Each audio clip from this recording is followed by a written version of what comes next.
Hello மக்களே, கார்த்தி ரேவதி செம இன்ட்ரெஸ்டிங்காக போயிட்டுருக்கு. நம்ம சந்திரகலாவும் கார்த்தி தான் எல்லாத்துக்கும் காரணம். அந்த புதையலை எடுத்தது இவன் தான் அப்படின்னு சொல்லிட்டு சொல்லும்போது நம்ம ரேவதி சந்திரகலாவை சரியாக வெளுத்தெடுக்கிறாங்க.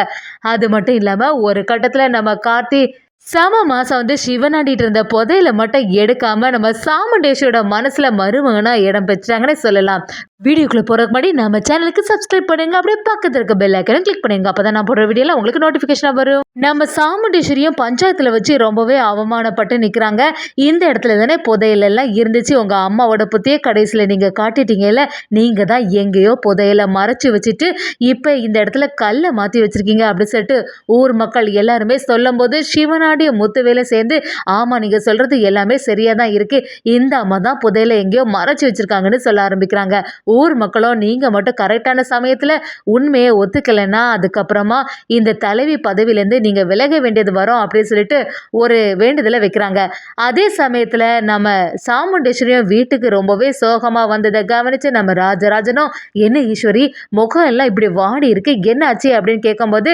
சந்திரகலாவும் வேற என்ன ஆச்சு, அந்த பஞ்சாயத்துல வச்சு புதையல் இருக்கும்னு சொல்லிட்டு அதை திறந்து பார்த்தா எல்லாமே வெறும் கல்லா இருந்திருக்கு அப்படி சொன்ன உடனே நம்ம ராஜராஜனும் அப்படியே பதட்டாயிடுறாங்க. என்ன சொல்ற ஈஸ்வரி, அது எப்படி மாறும் அப்படி சொல்லும்போது சந்திரகலாவும் அதான் அக்காவுக்கும் தெரியல, வீட்டுக்குள்ள வச்சிருந்த புதையல் எப்படி மாறும், அது மட்டும் இல்லாம ஊர் மக்கள் எல்லாருமே அக்காவை தேவையில்லாம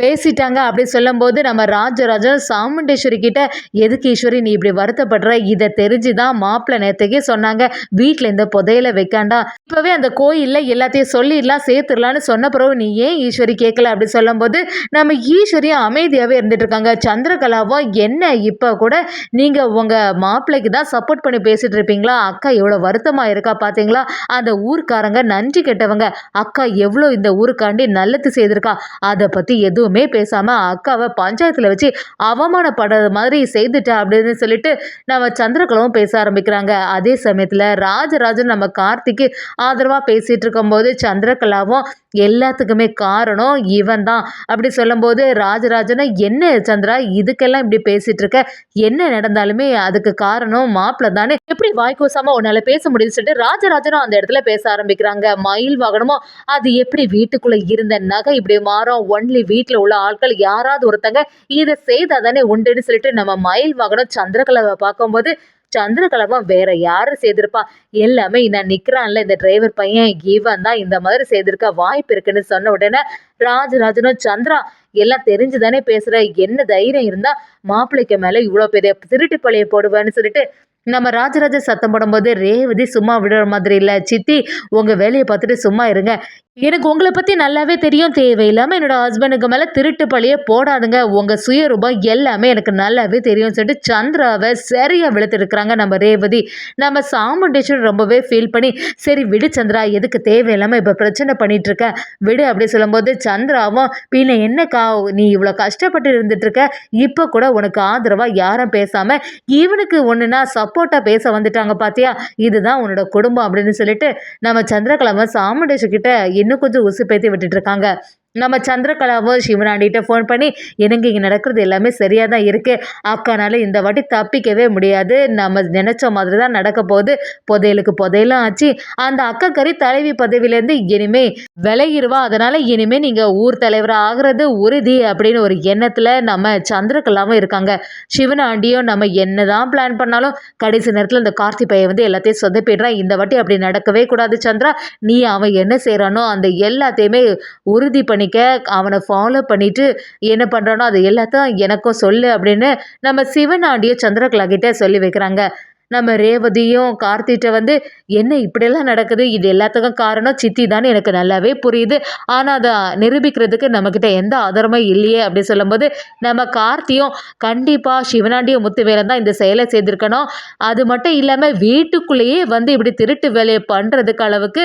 இவங்க அவ்வளோ பெரிய அயோக்கியத்தனம் பண்ணக்கூடிய ஆட்கள் ஆயிட்டாங்க அப்படி சொல்லும்போது நம்ம ரேவதி எல்லாத்துக்கும் காரணம் அந்த சித்தி தானே, சித்தி இந்த வீட்டுக்குள்ளேயே இருந்துட்டு அவங்க அக்காவுக்கு எப்படி தான் துரோகம் பண்ணணும்னு சொல்லிட்டு மனசு வருதுன்னே தெரியல, அம்மா கிட்ட அதை சொன்னாலும் புரிஞ்சிக்கவே மாட்டேங்கிறாங்க, எப்படியாவது சித்தியை பற்றின எல்லா உண்மைகளையும் அம்மா கிட்ட கூடிய சீக்கிரத்தில் நிரூபிக்கணும்னு நம்ம ரேவதியும் கார்த்திகிட்ட சொல்லிட்டு இருக்காங்க. கார்த்தியும் அத்தைக்கு மேலே எந்த தப்புமே இல்லைன்னு சொல்லிட்டு நிரூபிச்சிடலான்னு ஒரு உறுதியாகவே இருக்காங்க. அதே சமயத்தில் நம்ம சாமுண்டீஸ்வரி ரொம்பவே ஃபீல் பண்ண ஆரம்பிக்கிறாங்க. அப்படி அவங்க அம்மா ஃபோட்டோக்கு முன்னாடி போய் நின்று, அம்மா இங்கே நடக்கிறதெல்லாம் நீ பார்த்துட்டு தானே இருக்க, கடைசியில் பார்த்தியா இந்த பஞ்சாயத்துக்கு முன்னாடி உனக்கு மேலே எப்படி ஒரு திருட்டு பழி போட்டாங்களோ அதே பழி இப்போ உன்னோட பொண்ணுக்கு மேலே வந்து நிற்குதுமா, இதெல்லாம் நீ பார்த்துட்டே தானே இருக்க, நீ எனக்கும் இதுக்கும் எந்த சம்மந்தமும் இல்லை, நான் வந்து ஊர் மக்களுக்கு எல்லாமே நல்லது தான் பண்ணணும்னு நினச்சிட்டு இருந்தேன், ஆனால் அந்த புதையலெல்லாம் யார் எடுத்தாலும் எனக்கு தெரியலை, ஆனால் எப்படி இருந்தாலுமே அந்த குறிப்பிட்ட டைமுக்குள்ளே நீதாம்மா எனக்கு உதவி செய்து அந்த புதையலை வந்து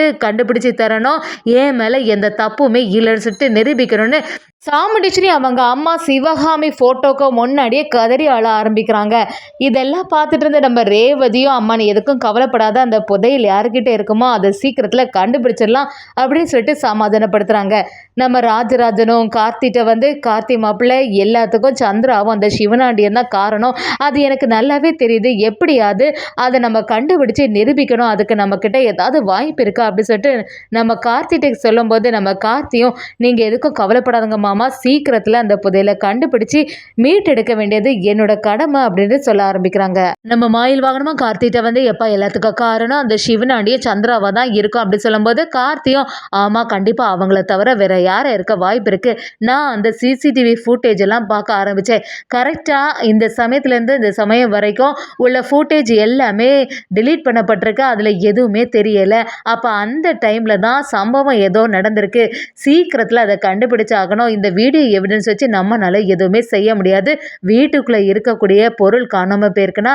அதுக்கு இங்கே உள்ளவங்க உதவி செய்யப்படி தான் இப்படியெல்லாம் நடந்திருக்கோம், என்னதான் சொன்னாலும் நம்ம அத்தை இதெல்லாம் நம்ப போகிறதில்ல அப்படின்னு சொல்லிட்டு நம்ம மயில்வானமும் கார்த்திகிட்ட சொல்கிறாங்க. கார்த்தியோ சரி எப்படி இருந்தாலுமே ஏதாவது ஒரு ஆதாரத்தை அவங்க விடுற மாதிரி இல்லை, நாம் சிவனாண்டி முத்துவேலை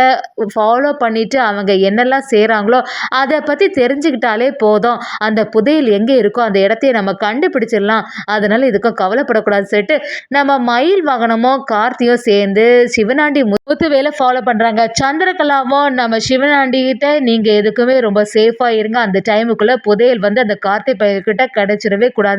அவன் நீங்கள் தானே சந்தேகப்பட்டுட்டான், சீக்கிரத்தில் அந்த இடத்துக்கு வந்தாலும் வந்துடுவான், அதனால் சேஃபாக வச்சுங்கன்னு சொல்லும்போது, சிவனாண்டியும் இந்த வாட்டி அந்த கார்த்தி பையனால் இதை கண்டுபிடிக்கவே முடியாது சந்திரா, நான் அப்படிப்பட்ட இடத்துல தான் வச்சுருக்கேன், நீ எதுக்குமே கவலைப்படாத, அந்த சாமுண்டேஸ்வரி இந்த வாட்டி தலைவியாட்டி இருக்க போகிறது இல்லை, பஞ்சாயத்தில் வச்சு எல்லாருக்கும் முன்னாடியும் தலை குனிஞ்சு தான் நிற்க போகிறா அப்படின்னு சொல்லிட்டு நம்ம சிவனாண்டியும் சந்திரகலா கிட்ட சொல்ல ஆரம்பிக்கிறாங்க. என்னதான் இருந்தாலும் கடைசி நேரத்தில் நம்ம கார்த்தி செம மாசம் வந்து அந்த புதையலை கண்டுபிடிச்சிட்டாங்க. ஊர் மக்களுக்கு முன்னாடி சாமுண்டீஸ்வரி அவமானப்பட்டு நிற்கும் போது அங்கே புதையலை கண்டுபிடிச்சி எல்லாத்துக்கும் காரணமே இந்த சிவனாண்டி தான் நிரூபிச்சிட்டாங்க. இதை பார்த்துட்டு இருந்த சாமுண்டீஸ்வரியும் கார்த்தி தான் பல தடவை நம்மளை இந்த விஷயத்துலேருந்து காப்பாற்றிருக்காங்கன்னு சொல்லிட்டு கார்த்தியை கொஞ்சம் மருமகனா ஏற்றுக்கிட்டாங்கன்னே சொல்லலாம்.